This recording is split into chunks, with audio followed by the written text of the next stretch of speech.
When I was around 4 years old, I was asleep in my bedroom that I shared with my older sister.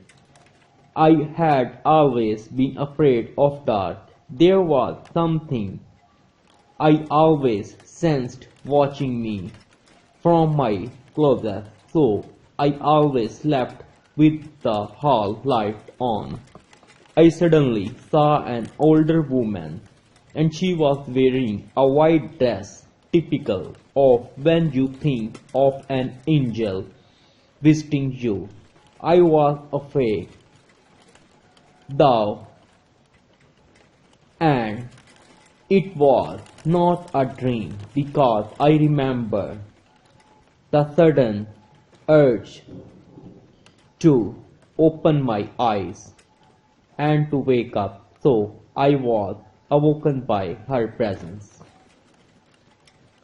I never knew my grandmother. She had died in 1995 and I was born a year later in 1996. My mom never talked about my grandmother and she did not have any photos of her hung up around the house.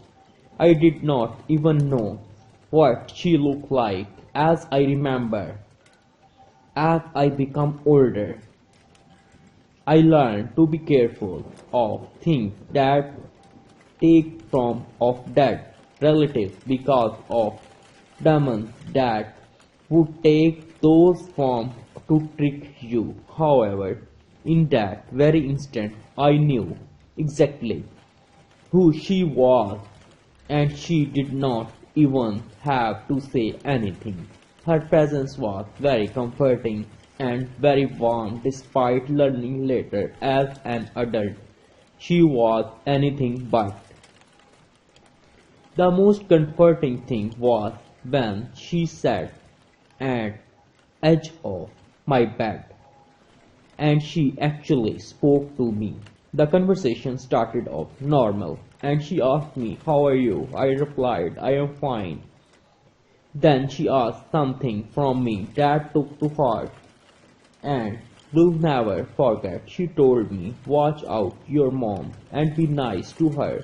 The next morning when I woke up, I told my family everything. My mom was the first and she asked me to describe the woman which I saw in night, but she was not expecting me to describe my dead grandmother to a T.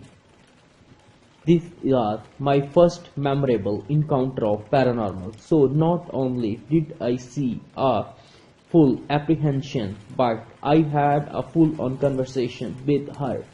So the question I begged was, it a ghost or was it an angel?